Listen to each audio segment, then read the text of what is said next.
शमी शत्रु विनाशिनी अर्जुनस्य धनुर्धारी रामस्य प्रियदर्शिनी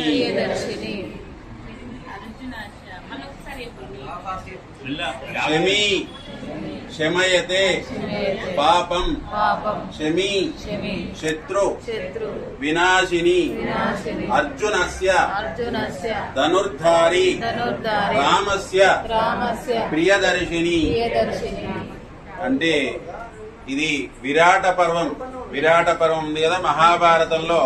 విరాట పర్వంలో వీరు పాండవులంతా కూడా అజ్ఞాతవాసం అంటే వాళ్ళు ఎక్కడున్నారని కూడా తెలియదు అన్నట్టు. అజ్ఞాతం తెలియకుంటే వీళ్ళు ఉన్న రాజ్యం ఎట్లుంటదట అంటే సుభిక్షంగా ఉంటదట. అంటే పంటలు మంచిగా వండడం, ఆవులు అవన్నీ కూడా పాలు మంచిగా ఇవ్వడం, అట్లా తెలుసుకొని వాళ్ళు ఆ కౌరవులు తెలుసుకోవడం జరిగిందట. వీళ్ళు ఎక్కడున్నారు ఏందని తెలుసుకోవడం జరిగి అక్కడ ఉన్న గోవులనంతా కూడా వీళ్ళు కౌరవులు వచ్చి ఆ గోవులనంతా కూడా వాళ్ళ రాజ్యాన్ని వైపు మళ్లించుకోవడం జరిగిందట. అయితే వీళ్ళు అజ్ఞాతవాసము అక్కడ చేసే సందర్భంలో ఏం చేశారంటే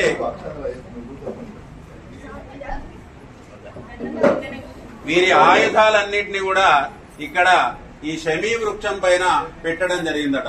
శమీ వృక్షం పైన పెట్టడం జరిగి అక్కడ ఉంచడం జరిగింది. అప్పుడు అక్కడికి అజ్ఞాతవాసానికి వెళ్లి వచ్చినప్పుడు అప్పుడు ఆ అర్జునుడు ఆ ఉత్తర కుమారునితో సహా అంటే బృహన్నల వేషణం అంటే పేడి వేషంలో ఉన్నాడు అన్నట్టు. అర్జునుడు ఇంకా అది పూర్తి కాలే అన్నట్టు. ఊర్వశి శాపం ద్వారా ఆ పేడి వేషంలో ఉన్నటువంటి అర్జునుడు అక్కడికి రావడం జరిగి అప్పటికి పూర్తయింది అన్నట్టు. అప్పటికి అతనికి కూడా ఆ శాప విమోచనం కలగడం జరిగి ఆ శాప విమోచనం అయినాక అప్పుడు రావడం జరిగి అప్పుడు ఆ ఉత్తర కుమారుని చెప్పి నువ్వు అక్కడున్న పైనున్న ఆయుధాలు తీసుకొని రావయ్యా అని చెప్పేసరికి అప్పుడు ఇతన్ని స్మరించమని చెప్పిండు అన్నట్టు. మామూలుగా వెళ్లి చూస్తే అవి పాముల లెక్క అవన్నిటి లెక్క కనబడ్డాయి అన్నట్టు. అవన్నీ చూసి ఇప్పుడు ఆ అర్జున పల్గున కిరీటి అని మనం మేఘాలు ఆడంబరం చేసినప్పుడు చదువుతాం కదా, అవి చదువుతుంటే అప్పుడు మళ్ళీ ఆయుధాలు లెక్క కనబడ్డాయట. ఆయుధాలు లెక్క కనబడి అవి తీసుకొని వచ్చేసరికి అప్పుడు గాంధీవధారి అయినటువంటి అర్జునుడు వాళ్ళపై విజృంభించడం జరిగి విజయాన్ని సాధించడం జరిగింది. అలా అప్పుడు జరిగింది. రాముడు కూడా ఈ శమీ వృక్షాన్ని పూజ చేయడం ద్వారా ఆ శమీ వృక్ష మహిమ వలన అతను కూడా ఈ విధంగా విజయాన్ని సాధించడం జరిగిందని చెప్పడం జరుగుతుంది. ఆ విధంగా రాముని మనం ప్రాంగణంలో కోదండరాముని ఆ దేవాలయంలో మనం ఇక్కడ ఈ శమీ వృక్షాన్ని ప్రతి సంవత్సరం చేసుకున్నట్టే కూడా చేసుకోవడం జరుగుతుంది. అందరికి కూడా విజయాలు సంప్రాప్తం అవ్వాలి. ఇప్పటి నుంచి కూడా అన్ని విజయాలు కలగాలని అందరికి కూడా ఆ వృత్తి ఉద్యోగాల్లో వ్యాపారాల్లో కూడా మనకు ఆ విస్తారంగా అభివృద్ధి జరిగి ఆ రాముని దయ వలన మనకు ఆ సకుటుంబంగా అందరికి కూడా అనేక శుభాలు కలగాలని కోరడం జరుగుతుంది. ఆ విధంగా రాశారు కదా.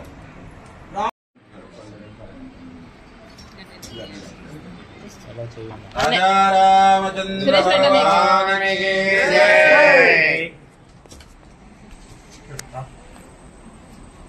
जय अम्बे माता की जय.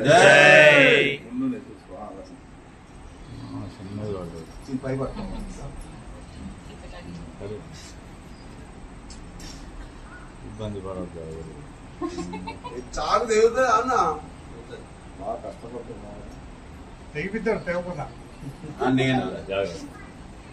నేను చెప్తే కొంచెం కొత్తగా అనిపిస్తుంది కానీ ఏంటంటే చెట్టు దగ్గరికి భగవంతుని సేవ వెళ్ళాలి.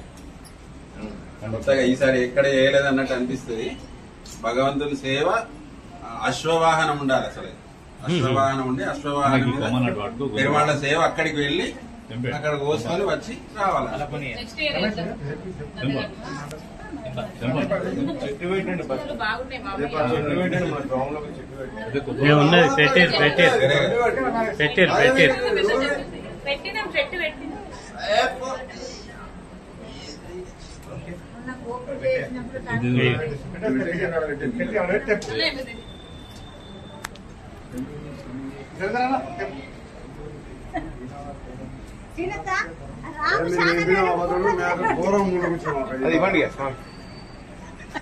రాజా రామచంద్ర భగవానికి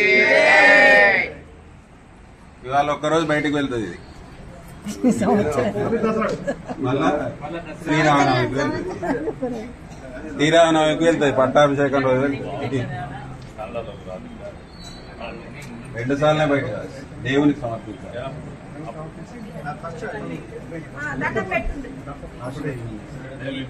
నిలబడవే కోయిలా నీ వెళ్ళే దారిలోన ఏమి మనమే కోయిలా నే వెళ్ళే దారిలోన మల్లె వనమే కోయిలా మల్లె దండలు తెద్దామా రామయ్య మెడలో వేద్దామా రామయ్య మెడలో వేద్దామా రామయ్య భజనలు చేద్దామా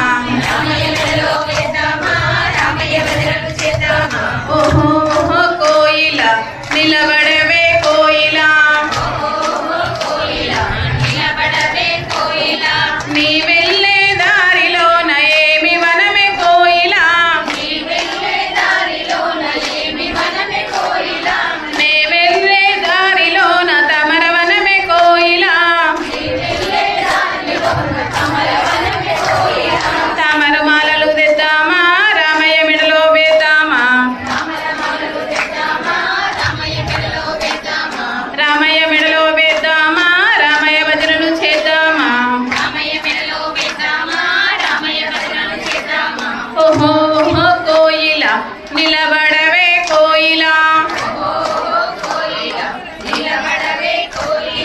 నీ వెళ్ళే దారిలోన ఏమి వనమే కోయిలా నే వెళ్ళే దారిలోన లిల్లి వనమే కోయిలా లిల్లీ మాలలు తెద్దామా రామయ్య మెడలో వేద్దామా